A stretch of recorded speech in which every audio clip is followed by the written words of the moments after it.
Hey, what's up guys? Today we're learning how to play So Done by Alicia Keys and Khalid. Now we're going to be working on the rhythm part because it's got some pretty cool chords in there, and it's actually just the one part that goes throughout the whole song. And that sounds like this.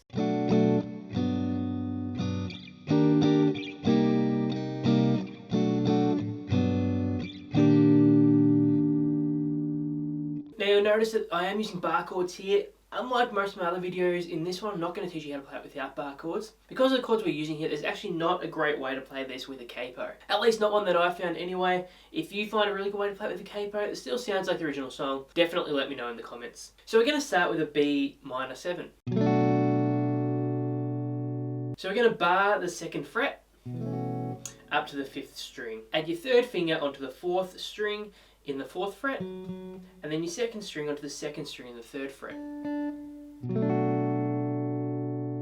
Now I should mention here that if you haven't played a lot of bar chords before, make sure to check out my bar chords video, which is in the description below. So that's a B minor 7, we'll just do 2 strums on that.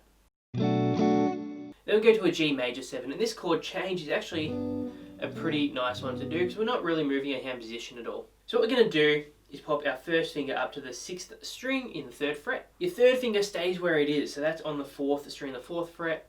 Our 4th finger goes onto the 3rd string in the 4th fret, and your 2nd finger also stays where it was from the B minor 7, so that's on the 2nd string in the 3rd fret. Now what I'm also doing here is with my 1st finger, I'm just angling that down so it's actually touching that 5th string as well. Not enough to actually play a note, but just enough to deaden it. So when you strum it all together, you don't even notice that dead note there. So on that G major 7, just one nice long strum, and then 2 more shorter strums.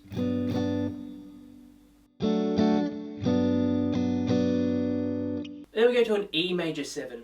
So we're going to move up to the 6th fret now. We're going to bar that 6th fret up to the 5th string. Add your 3rd finger onto the 4th string in the 8th fret, your 2nd finger onto the 3rd string in the 7th fret, and then your 4th finger onto the 2nd string in the 8th fret.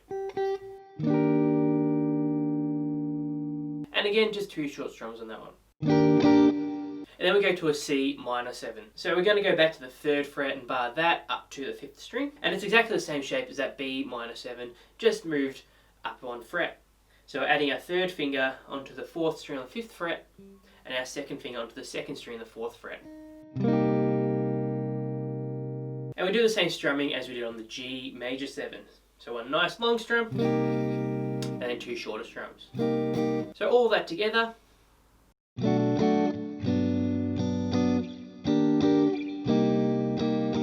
Now we repeat that, except this time we're just going to end on that E major 7. And the first time we go through this differs very slightly to the second time we go through this. So the first time we're going to actually cut that G major 7 a little bit short and move to that E major 7 a little bit early. So that loop all the way through.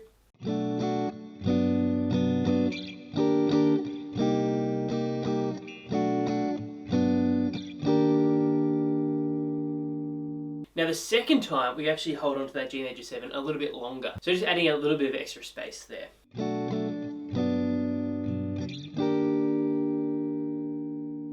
So all the way through.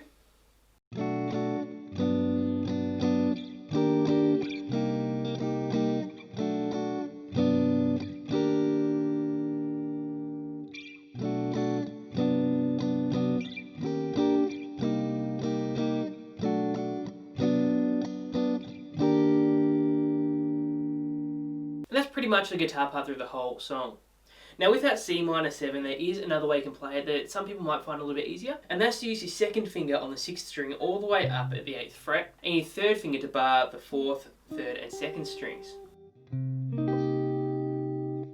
Now the 2 things we want to be careful of here is that we're not getting any sound of that 5th string. So again, just angling that 2nd finger down so it's muting and deadening that 5th string there. And we also don't want to get that 1st string 8th fret sound. Just because in the original song, that's our highest note there, right? Which is actually the same as our 2nd string on the 8th fret. So just drumming down to the 2nd string there.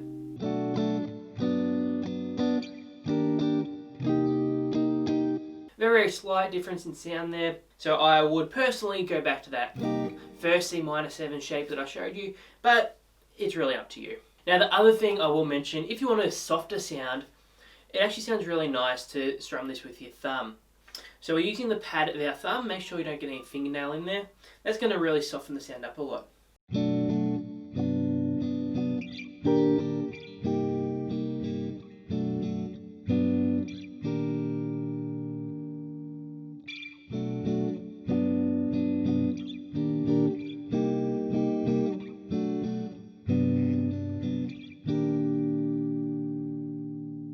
And there we go, guys. That's So Done by Alicia Keys featuring Khalid. Leave any comments, questions, or requests in the comment section below. And make sure to like and subscribe. I've got new lessons coming out every single week and you don't want to miss those. And it really helps to support the channel. Thanks for watching, guys. I'm Sam. I'll see you next time.